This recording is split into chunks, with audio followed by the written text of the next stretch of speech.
This is Honor View 20, and today I'll show how you can use the TalkBack feature on this device.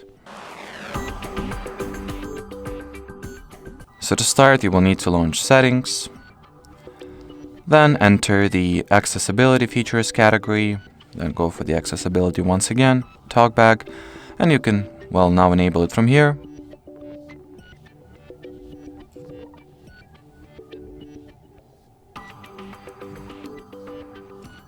And disable it from here also.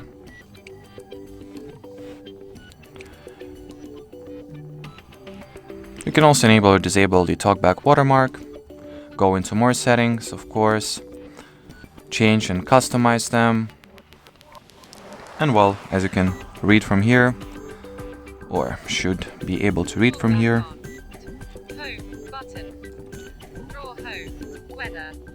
Double tap and hold to long press. Yep, so you can just hold down the power button in order to disable it, so you will not get back into the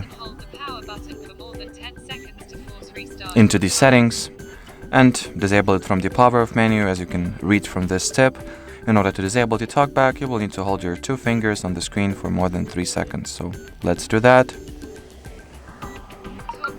And indeed, as you can see, the TalkBack feature gets switched off. So that will be it for this video. Thanks for watching, and bye bye.